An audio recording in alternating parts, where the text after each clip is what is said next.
हमारी सांसद और हमारी पार्लियामेंट की शान सुप्रिया सुले। नमस्कार। आज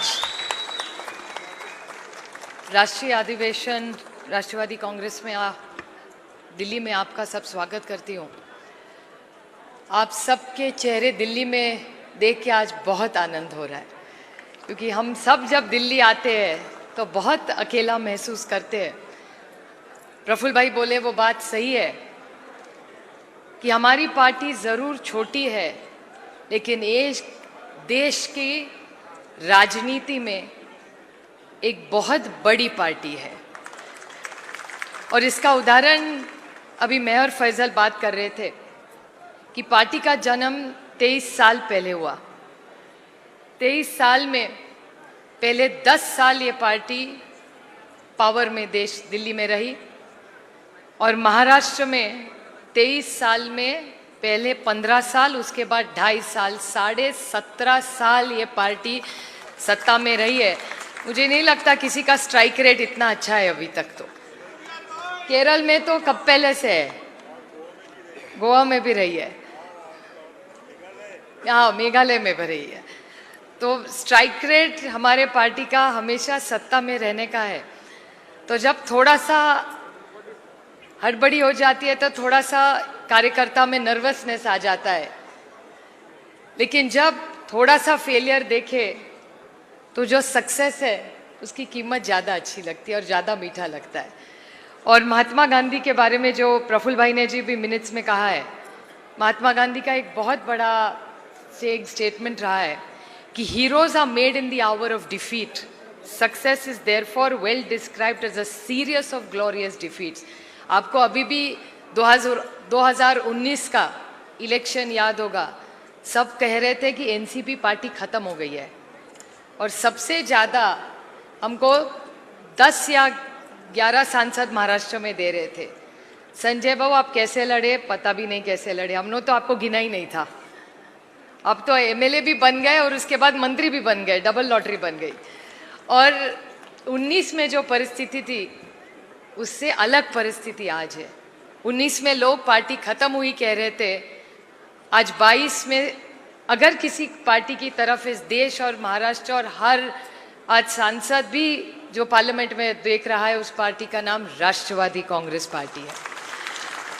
और मैं थोड़ा डेटा में जाना चाहती हूँ, आपको अच्छा भी लगेगा सुन के कि लोकसभा में 545 सांसद है और राज्यसभा में 280 में से सिर्फ 4 राष्ट्रवादी कांग्रेस पार्टी के हैं और 245 में सिर्फ 5 राष्ट्रवादी कांग्रेस पे है। लेकिन अगर आप पार्लियामेंट का परफॉर्मिंग डेटा देखें तो 280 में से पहले 5 टॉपर में से 2 एनसीपी के हैं, एक वंदना ताई है और एक फौजिया ताई, और 540 में भी पहले 5 में 3 टॉपर्स है, उसमें के 2 अमोल कोल्हे और फैजल, ये फर्स्ट टाइम एमपीज है। तो इतने बड़े 800 सांसदों के टॉप परफॉर्मेंस 10 अगर आप परफॉर्मिंग देखें, ना हमारी कोई बड़ी संगठन का कोई स्कूल है, ना कोई रोज नोट्स देने वाला है, लेकिन हमारे जो विचार है और जो हमारी लीडरशिप कहती है उसको आगे लेके ना काम। अगर परफॉर्मेंस वाइज, डेटा वाइज सबसे बड़ी पार्टी जो इफेक्टिव पार्टी पार्लियामेंट में है और जिसका नंबर सबसे कम है लेकिन इफेक्टिव है, उस पार्टी का नेशनलिस्ट कांग्रेस पार्टी है। तो मेरे ख्याल से बहुत बड़ी चीज़ हम सब के लिए है। मैं आज अमोल, फैजल, फौजिया जी और वंदना जी का तहे दिल से आप सब की तरफ से, आप सब ने इस फर्स्ट टाइम को ज़ोरदार उनका स्वागत करना चाहिए कि इतना अच्छा परफॉर्मेंस पार्लियामेंट में सारे करते हैं। और इतना भी नहीं है, सामने वाले मंत्री लोग भी, फौजिया जी का मैं तो हमेशा कहती हूँ, इस देश के वाइस प्रेसिडेंट ने फौजिया जी और वंदना जी को, वो खुद भारतीय जनता पार्टी के बारे में अच्छा नहीं बोलते, लेकिन बोलते भारतीय जनता पार्टी वालों को अगर अच्छा एमपी बनना हो तो फौजिया और वंदना ताई के जैसा बनो। ये मैं नहीं कह रही है, भारतीय जनता पार्टी कह रही है।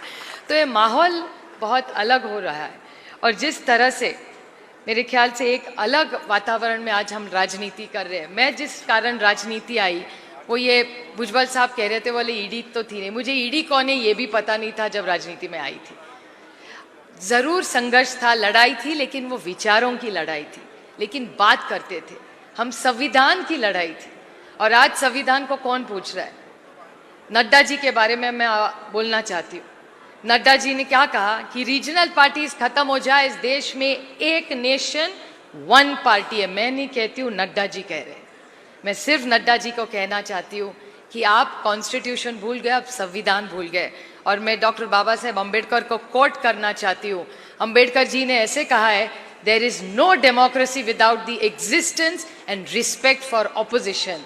The tyranny of majority is anti-ethical for democracy.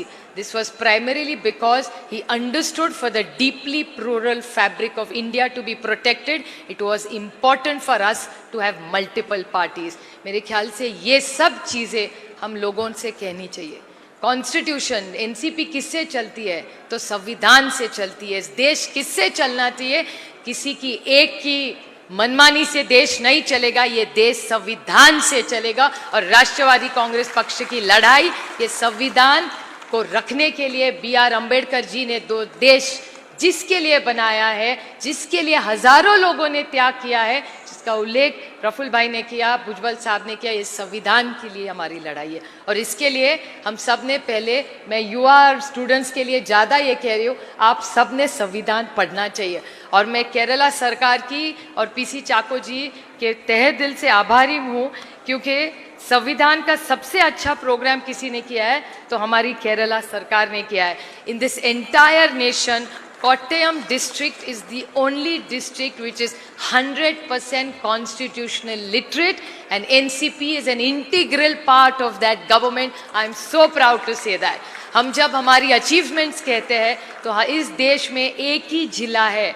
और मेरी कोशिश रहेगी, जो दादा से मेरी बात हुई थी, कि इसके बाद मैं और शिरूर में, जहाँ से अमोल कोल्हे आते हैं और दादा वहाँ के बहुत साल से पालक मंत्री रहे, हमने तय किया है कि इस देश का दूसरा डिस्ट्रिक्ट जो कॉन्स्टिट्यूशनली लिटरेट होगा वो अमोल का और मेरा और हम सब का पूना डिस्ट्रिक्ट रहेगा। उसके लिए हम फुल टाइम काम करेंगे। लेकिन कोट्टयम के बाद अशोकराव आपल्याला हे काम पुढचं करायचं आहे, क्योंकि संविधान से ही देश चलेगा। ये लड़ाई किस बात की है? ये जिस बारे में हर सब कोई कह रहा था ये द्वेष की लड़ाई है, देश की लड़ाई नहीं है। हम सब जब कह रहे थे, हमारे शास्त्री जी ने कहा, स्वामी विवेकानंद जी ने हमेशा कहते रहे, वसुदेव कुटुंबकम। हर प्राइम मिनिस्टर इस देश का जब यूनाइटेड नेशंस में जाता है तो ये बात बोल के आता है, but you have to practise what you preach. अब यूनाइटेड नेशंस में ऑल इज वन कहते हैं, और यहाँ आके जिस तरह से भाषा करते हैं, ये हमारे सबकी सोचने की बात है और इसके खिलाफ आवाज़ उठाने की ज़रूरत है। और मैं आज विद्याताई यहाँ बैठी है इसलिए नहीं कह रही हूँ, लेकिन बिल्किस बानो की जब केस हुई तो इस देश में पहला आंदोलन किसने किया होगा? जो विद्याताई ने मुंबई में राष्ट्रवादी कांग्रेस पार्टी ने किया। सब सोच रहे थे कि इसका आगे क्या होगा, करना ही नहीं, क्यों किसी को, बहुत लोगों को केस पता भी नहीं था। लेकिन जिस तरह से विद्याताई और उनकी सारी महाराष्ट्र की टीम, पहले रूपाली ताई वहाँ बहुत अच्छा उन्होंने टीम किया था, सारी हमारी जो महाराष्ट्र की महिला है उन्होंने जिस तरह से बिल्किस बानो जी क्या जो ये पूरा का हुआ इशू, उसके बाद पहली बार आंदोलन इन्होंने किया और उसके बाद पवार साहब जब बोले तो देश में सारे भी चर्चा होने लगी। तो मेरे ख्याल से आज राष्ट्रवादी कांग्रेस पार्टी पे जिम्मेदारी बहुत ज़्यादा है और लोग हमसे तरफ देख रहे हैं।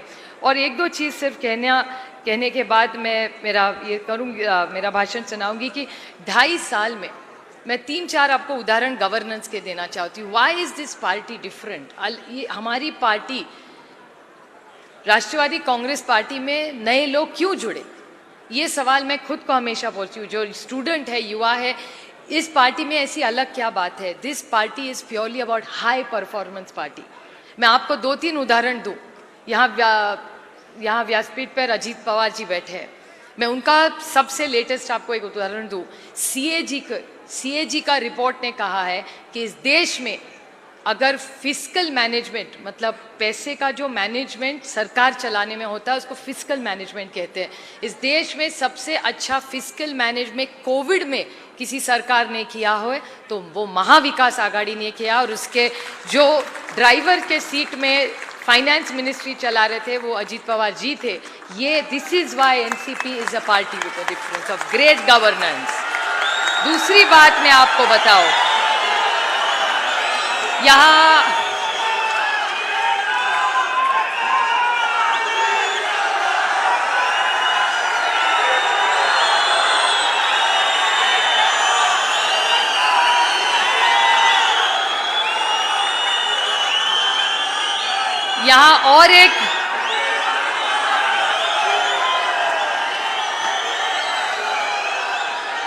और एक नेता बैठे हैं जिनका नाम राजेश टोपे है।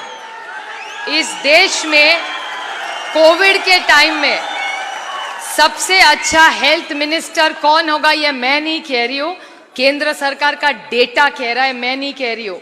केंद्र सरकार का डेटा कहता है इस देश का सबसे अच्छा हेल्थ मिनिस्टर कोविड में कौन रहा है, वो मेरे राजेश टोपे रहे हैं। इससे ये भी डेटा सब कहते हैं। और इस अड़चन के काल में जिस तरह से एनसीपी का परफॉर्मेंस देश, मुझे बहुत अच्छा लगता था जब मैं पेपर दिल्ली में खोलती थी, हर पेपर में कोविड फ्रंट पेज पे रहता था और कोट देश के मंत्री का नहीं था, वो Rajesh Tope Maharashtra health minister says और मैं कहना नहीं चाहती थी ये अच्छा नहीं है, लेकिन केंद्र के जो मंत्री थे मेरे उनके बहुत अच्छे संबंध है, लेकिन उनके राजेश के भी संबंध है, लेकिन थोड़ा सा गड़बड़ हो गया, उनकी ट्रांसफर हो गई लेकिन राजेश का प्रमोशन हो गया। ये एक बड़ी बात सबको याद रखनी चाहिए। तो जिस तरह से तीसरा दिवशी बाहर निकले होते, करेक्ट, तू जालन्याच आहे बेटा, तर ऐसा बहुत सारे अच्छे काम पार्टी ने किए। लेकिन मैं आज नेताओंगण से आप हमारी सब की तरफ से कहना चाहती हूँ कि आप पार्टी को एक प्रोग्राम दीजिए, पार्टी के काडर को एक अच्छा अगर आप प्रोग्राम दें यहाँ से, उसकी ज़रूरत है। और मैं जयंत पाटिल जी की बहुत आभारी हूँ कि सबसे अच्छा प्रोग्राम जो जयंत पाटिल जी ने दिया था पार्टी में कि 1 घंटा राष्ट्रवादी के साथ, उसका प्रोग्राम का नाम था 1 तास राष्ट्रवादी सी। शुरू में मैंने दादा ने थोड़ा पहले शुरू किया, हमारा निर्वाचन क्षेत्र एक ही पड़ता है तो दादा ने पहले स्टार्ट किया, फिर मैं भी थोड़ा ढीली काम कर रही थी कि अरे 1 घंटा अभी सैटरडे कौन छोड़ के जाएगा। लेकिन जैसे जैसे मैंने वो 1 घंटा सैटरडे, सिर्फ 1 घंटा, हमेशा एक सैटरडे जो पहला शनिवार महीने का होता है, 1 घंटा पार्टी के लिए पार्टी मांग रही है, बस 1 घंटा। और वो जब प्रोग्राम मेरे निर्वाचन क्षेत्र में शुरू किया, मुझे ऐसा पता चला कि पार्टी में इतना टैलेंट है कि वो जो छोटा छोटा कार्यकर्ता जो मेहनत करता है, जो झंडा लेके घूमता है, जो संघर्ष करता है, उसको न्याय देने के लिए कोई अच्छा प्रोग्राम हो तो सबसे अच्छा ये 1 घंटा राष्ट्रवादी कांग्रेस का है। तो मैं पवार साहब को और प्रफुल्ल भाई को विनती करूंगी कि ये प्रोग्राम एक महाराष्ट्र का जो प्रोग्राम है वो देश का एक प्रोग्राम हो। आज के बाद राष्ट्रवादी कांग्रेस का हर कार्यकर्ता हर महीने 1 घंटा तो अपने कार्यकर्ता से बोलेगा, उसका दुख सुख सुनेगा, पार्टी के बारे में बात करेगा, देश राज्य में क्या चल रहा है इसके बारे में बात करेगा और फिर आगे की प्लानिंग होगी। क्योंकि संगठन को ताकत करना ये बहुत ज़रूरी है। जब हम पावर में होते हैं तो संगठन के लिए किसी को टाइम नहीं होता है, लेकिन अभी 1.5-2 साल ये हमारे लिए सबसे इम्पोर्टेंट है। अब महाराष्ट्र में तो जो लड़ रहा है वो 2024 की लड़ाई लड़ रहा है, लेकिन राष्ट्रवादी कांग्रेस पार्टी अभी महाराष्ट्र में 2024 की नहीं लड़ रहा है, पहले वो कार्यकर्ता के लड़ेगा, जिला परिषद कॉरपोरेशन की लड़ाई पहले लड़ेगा, उसके बाद वो लोकसभा की बात करेगा। अभी भी जो भी आ रहा है वो बारामती जा रहा है, सबका स्वागत है, अच्छा है, बारामती देखने लायक है ही। जैसे सब दुनिया दुबई जाती है वैसे इंडिया में सब बारामती जाते हैं, तो मुझे बहुत अच्छा लगता है सब बारामती आते हैं। तो बारामती तो सब आए, अच्छी बात है, लेकिन आते वक्त वो सब लगे हुए, आज कई महिलाएं वैशालीताई और वगैरह सब कल मुझे मिलने आई थी, अरे लोकसभा की तैयारी के लिए लगेंगे। मतलब लोकसभा 1.5-2 साल पहले है, उसके पहले हमारे लाखों कार्यकर्ताओं की लड़ाई है। पहले हम कॉरपोरेशन, नगर पालिका, महानगर पालिका, जिला परिषद की तैयारी करेंगे, उसके बाद हम लोकसभा तैयारी करेंगे। तो आज ये लोकसभा की तो और सब तैयारी चलती रहेगी, लेकिन आज महाराष्ट्र का हर कार्यकर्ता जो लड़ना चाहता है उसके लिए राष्ट्रवादी कांग्रेस पार्टी का ये अधिवेशन है। तो मेरी सबसे विनती है कि आज एक अच्छी सोच लेके, एक क्लैरिटी लेके यहाँ से हम चले, संविधान के बारे में लोगों से बात करें, खुद पहले पढ़े, उसके बाद बाकी उनको पढ़े। तो हमेशा संविधान हो और हमारी सोच क्या, हमारी आइडियोलॉजी क्लैरिटी क्या है। हम किसी के खिलाफ नहीं है, हम सबको साथ लेके चाहते हैं और हमारी किसी की पर्सनैलिटी से तो है ही नहीं। अब पार्लियामेंट में हम सबका रिकॉर्ड देखिए, कोई हम लोग वेल भी नहीं जाते, बीच में भी जाते, झगड़ा भी नहीं करते, किसी को कॉलर वॉलर पकड़ते नहीं है। और ये तो माननीय प्रधानमंत्री जी ने कहा है कि इस देश में दो ही पार्टियां हैं जो कभी वेल में नहीं जाती। ये प्रधानमंत्री कहते हैं, मैं नहीं कह रही हूँ। एक ओडिशा की पार्टी है बिजू जनता दल और एक पवार साहब की राष्ट्रवादी कांग्रेस पार्टी। हमेशा एक कल्चरल है, हमारी लड़ाई किसी से इंडिविजुअल नहीं, हमारी लड़ाई विचारों की लड़ाई है। इसलिए हर कार्यकर्ता पे ज़्यादा जिम्मेदारी है। इस सारी सोच की आज जो पवार साहब का भाषण था, आप थोड़ा सा आप चाइना वाइना सोच रहे हैं, मुझे क्या चाइना से लेना देना। हम हमेशा कहते हैं कि चाइना से हमेशा हम सबको सतर्क रहना है और सतर्क रहना है, क्योंकि आपको याद होगा जिस दिन मोदी जी की पहली ओथ हुई थी, उस ओथ में हमारे सारे नेबर्स आए थे, हर नेबर आया था, हर प्राइम मिनिस्टर और प्रेसिडेंट, हमारे सारे नेबर्स आए थे। और आज हमारी एक्सटर्नल अफेयर्स की पॉलिसी के कारण हमारा कोई नेबर हमसे बात नहीं कर रहा है। तो ऐसे 7 साल 8 साल में क्या हुआ कि जो हमारा दोस्त था, जो अतिथि बन के मोदी जी के स्वागत में भारत आया था, वो आज भारत से बात करने के लिए भी तैयार नहीं है। और इस सारी चीज़ें, ये जो इंस्टेबिलिटी और वॉलेटाइल जो चीज़ें हमारे अगल बगल में हो रही है, उसका इम्पैक्ट आज नहीं तो कल हमारे राज्य पे होगा, हमारे इकोनॉमी पे होगा। और आप सब पॉलिटिकल वर्कर्स हैं, ये सारी चीज़ें हमने पढ़नी चाहिए। राष्ट्रवादी का बहुत अच्छा मैगजीन भी निकलता है, वो भी आप पढ़िए और पढ़कर एक अच्छा जिम्मेवार कार्यकर्ता, क्योंकि हर राष्ट्रवादी का काडर का कोई अजीत पवार बनना चाहता है, कोई राजेश टोपे बनना चाहता है, कोई अशोक पवार बनना चाहता है, कोई शशिकांत शिंदे बनना चाहता है।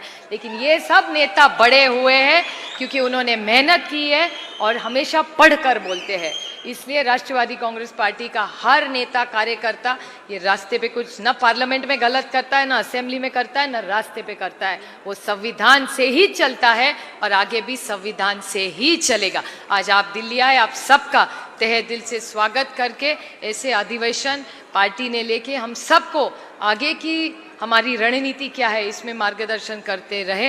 इतना ही सब हमारे सीनियर्स को कह के सोनिया, धीरज और आपकी सारी टीम का बहुत बहुत आभारी। बहुत अच्छा प्रोग्राम आप सबने यहाँ किया, इसके लिए आप सबकी आभारी हूँ। जय हिंद, जय महाराष्ट्र, जय राष्ट्रवादी।